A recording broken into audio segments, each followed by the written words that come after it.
샬롬, 말씀 읽어주는 김기훈 목사입니다. 오늘도 기대하는 마음과 사모하는 마음을 가지고 하나님의 말씀 함께 읽겠습니다. 시편 67편 1절부터 7절까지의 말씀입니다. 하나님, 우리에게 은혜와 복을 내리소서. 환한 얼굴빛 비추소서.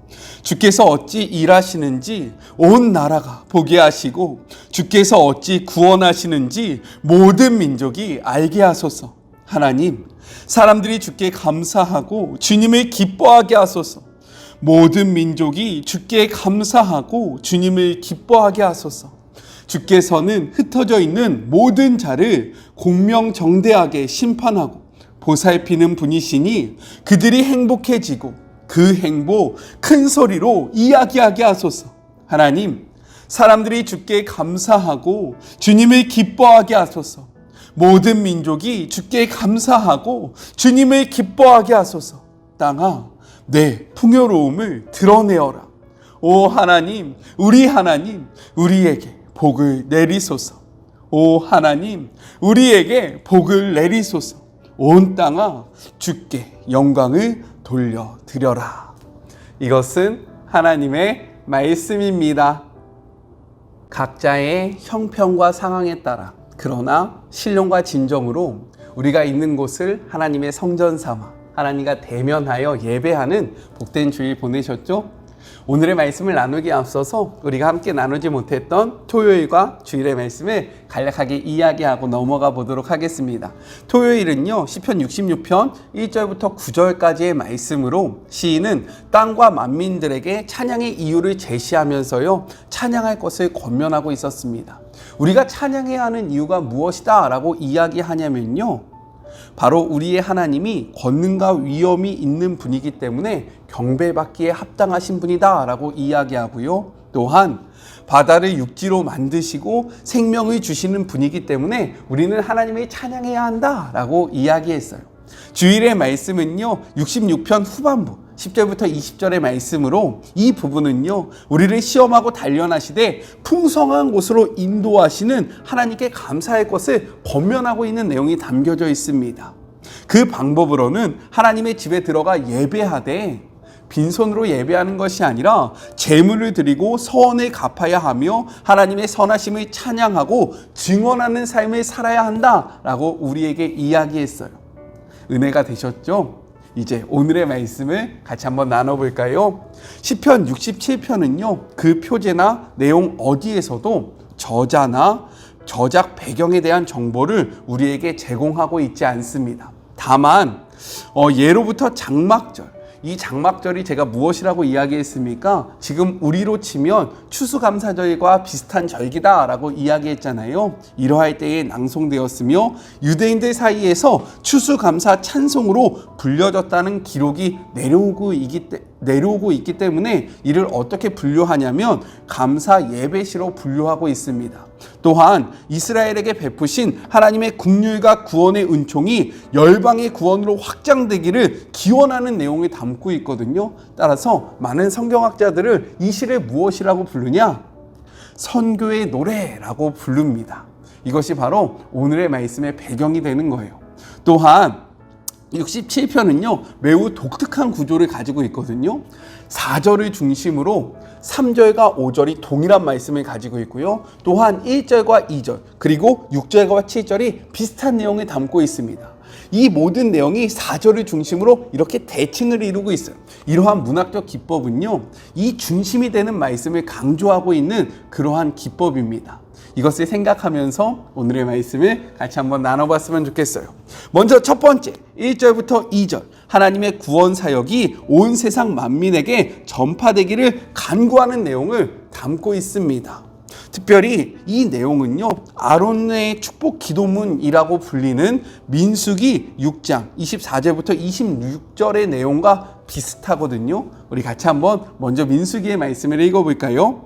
여호와는 내게 복을 주시고 너를 지키시기를 원하며 여호와는 그의 얼굴을 내게 비추사 은혜 베푸시기를 원하며 여호와는 그 얼굴을 내게로 향하여 드사 평강 주시기를 원하노라 할지니라 하라 라고 이야기합니다. 이것이 바로 아론의 축복 기도문이에요. 그런데 오늘 말씀을 보면 이 말씀과 매우 유사합니다. 1절에요. 그의 얼굴빛을 우리에게 비추사라는 것은 어떠한 의미이냐? 하나님의 특별한 호의와 은총을 베풀어 달라라는 의미를 가지고 있다라는 거예요. 선민 이스라엘에게 있어서 복은요, 어떤 구체적인 목적을 성취하거나 필요한 무엇인가를 받는 것을 의미하는 것이 아니었습니다. 그들에게 복은요, 복의 근원이신 하나님과 함께한다라는 것을 의미하고 있었어요. 여기서 우리는 좀 생각해 봐야 합니다. 우리는 무엇을 복이라고 부르고 있고요, 우리가 원하는 복은 어떠한 복입니까? 저는 이 말씀을 읽는데 좀 말씀 앞에 부끄러웠어요. 여러분은 그러지 않았으면 좋겠습니다.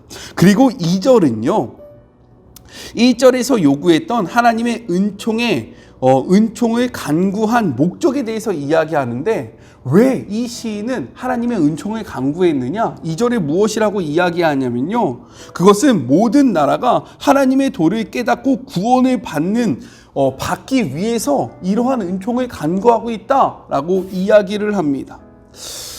우리는 왜 복을 구하고 있고요, 이 복을 통해서 무엇을 이루기를 원합니까? 시인은요, 하나님 앞에 복을 구하는 것이 어떠한 것, 나 이것 좀 해주세요, 이러한 것 좀 해주세요 라고 이야기하는 것이 아니라, 하나님이 나와 함께 해주세요 라고 이야기했고요, 이렇게 하나님이 나와 함께 해주세요 라고 이야기하는 이유가 열방 가운데 하나님의 도와 하나님의 구원을 선포하기 위해서다 라고 말씀하고 있는데요, 우리는 무엇을 구하고 있고 이 복을 통해서 어떠한 삶을 원하는지 이 말씀 앞에 멈춰서서 다시 한번 생각해보는 그런 복된 시간이 되었으면 좋겠습니다.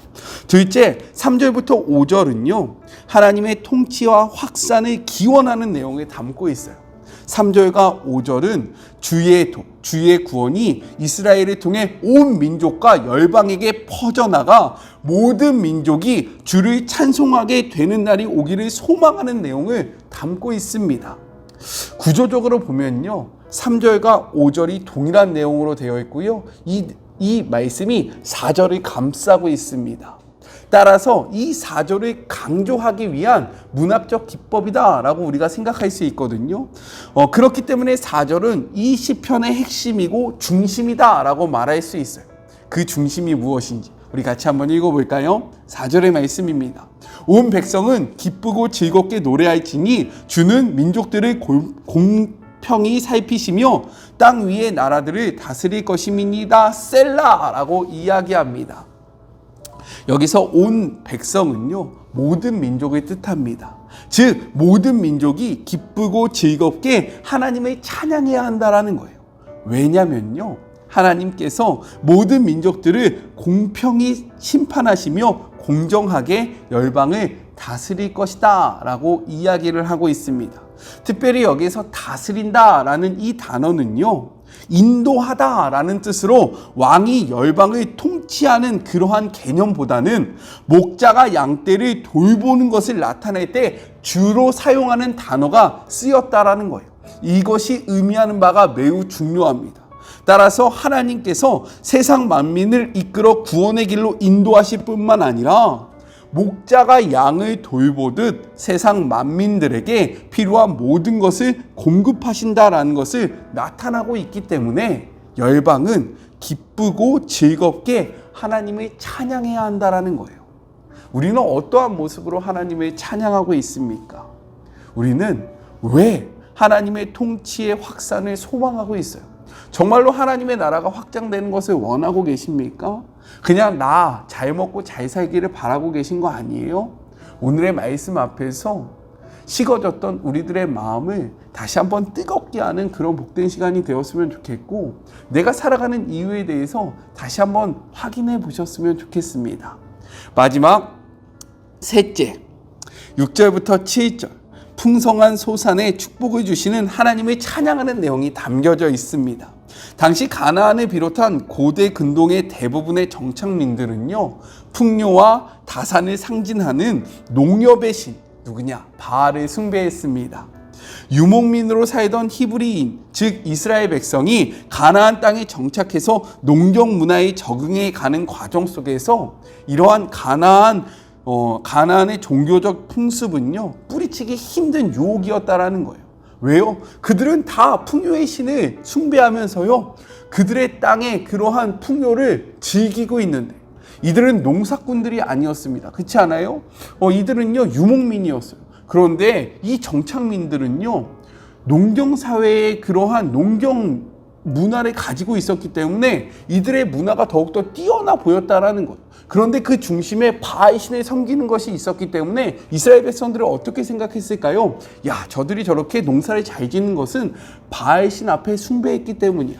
바알 신을 섬기고 있기 때문이야. 따라서 우리도 이제 이스라엘 백성, 그 이스라엘의 하나님을 버리고 바알 신을 섬기는 것이 더 좋지 않을까라는 생각을 당연하게 할 수 있었다라는 거예요. 하지만 시인은 무엇이라고 이야기합니까? 이러한 모든 이방 숭배 사상을 엄격히 배격하면서요, 긍휼을 베푸시며 복을 베푸시는 분이 하나님이라는 사실을 고백하고 있다라는 거예요. 따라서 우리가 그러한 우상심들을 섬길 것이 아니라 우리는 우리에게 복을 주시고 땅의 풍성함을 주시는 하나님을 경외해야 한다라고 선포하고 있다라는 거예요. 이러한 고백이 우리에게도 있습니까? 우리가 세상 속에서 살아가면서요, 하나님을 경배하는 것이 왜 어렵냐? 많은 사람들은요, 물질의 신, 이런 물질의 신으로 삼으면서 살아가고 있다라는 거죠. 물질, 만능주의에 사로잡혀서요, 돈, 물질, 이런 것들에 모든 것들이 정신이 쏠려서요, 이러한 것들을 숭배하면서 살아가는데, 성경은 이러한 것이 아니라 하나님을 숭배하라고 이야기하잖아요. 하나님을 찬양하라고 이야기하잖아요. 하나님을 경배하라고 이야기하잖아요. 그러니까 세상 속에서 살아가면서 우리가 자꾸 충돌이 생기는 거예요. 하나님이 아니라 물질을 섬기고 싶고, 하나님을 따르는 것이 아니라 물질을 섬기는 그러한 삶을 살고 싶은 것이 우리의 욕망 아닙니까? 이스라엘 백성들도 마찬가지였다라는 거예요. 이럴 때 이 시인은 이런 물질, 바알을 섬기는 것이 아니라 하나님을 섬기는 것이 우리에게 유익하다라고 선포했는데, 진짜 이러한 마음이 우리에게도 있는지 우리는 이 말씀 앞에 멈춰 서야 한다라는 거예요. 만몬을 섬기고 싶지는 않으십니까? 혹시나 하나님을 섬긴다라고 이야기하면서 우리의 삶의 모든 방향성은 만민을 섬기고 있지는 않아요? 우리요, 이 말씀 앞에 멈춰서서 내가 진정으로 따르고 있는 분이 누구인지를 다시 한번 생각해보는 그런 복된 시간이 되었으면 좋겠습니다. 또한 여기서 더 나아가서 6절에서 이야기하는 땅은요, 2절에서 땅과 마찬가지로 온 세계와 모든 열방을 의미하고 있습니다. 따라서 이는 단순한 땅의 소산물을 거둔다라는 의미를 넘어서서요, 열방 가운데 하나님의 구원의 도가 전파되어 많은 영혼이 구원을 얻는 상황을 상징적으로 나타내고 있다라는 거예요.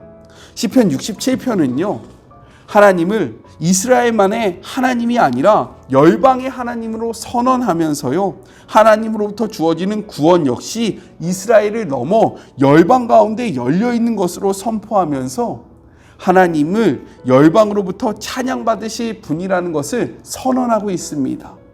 당시 대다수의 이스라엘 사람들은요, 어떻게 생각했냐? 우리만 하나님께 선택받았고 하나님의 구원은 우리에게만 있어 라는 이러한 선민사상, 우월감에 지배받으면서 살아가고 있었어요. 하지만 시인은요, 이러한 상황 속에서도 그것을 벗어나 하나님은 우리만의 하나님이 아니야. 하나님은 우리를 통해서 열방 가운데 높임을 받기를 원하셔 라는 이러한 하나님의 뜻을 분명하게 알면서요, 열방 가운데 찬양받으실 하나님의 그러한 위대하심을 찬양했고요, 열방이 하나님을 찬양해야 한다라는 것을 선포하면서 열방 가운데 이루어질 그 구원을 바라봤다라는 거예요. 이 말씀 앞에 우리의 삶을 돌아봤으면 좋겠습니다. 하나님은요, 우리를 통해서 열방 가운데 높임을 받기를 원하세요. 우리만 소유하는 하나님이 아니라 모두가 함께 찬양할 하나님이 바로 우리가 섬기는 하나님이라는 사실을 기억하시면서요, 우리가 살아가는 그 삶의 자리에서 축복의 통로로서 하나님을 전달하시고 전파하시는 그런 복된 하루가 되었으면 좋겠습니다. 우리 같이 기도할까요? 하나님 감사합니다. 오늘도 말씀을 통해서 한 주를 시작합니다. 새로운 한 주 우리에게 은혜 베푸실 하나님을 찬양하며 이러한 하나님을 우리만 소유하는 것이 아니라 열방 가운데 하나님의 높고 위대하심을 선포하고 드러내는 우리 사랑하는 주의 모든 자녀들이 될 수 있도록 주님 축복하여 주시옵소서. 하나님, 우리가 섬기는 하나님이 누구인지를 분명히 알게 하여 주시고 또한 우리를 선하게 인도하시는 하나님을 바라보며 이 하나님을 열방 가운데 전하는 그러한 미션을 수행하는 주의 자녀들이 될 수 있도록 하나님 용기 주시고 힘을 더하여 주시옵소서. 함께 하실 주님을 기대하며 거룩하신 예수님의 이름으로 기도드립니다. 아멘. 새로운 한 주가 시작되었습니다. 새로운 한 주도 하나님의 말씀을 꽉 붙잡아 승리하는 매일매일이 되었으면 좋겠어요. 저는요, 또 내일 만나도록 할게요. 사랑하고 주님의 이름으로 축복하면서 오늘 하루도 힘내세요. 우리 내일 만나요. 안녕. 오늘도 수고하셨습니다.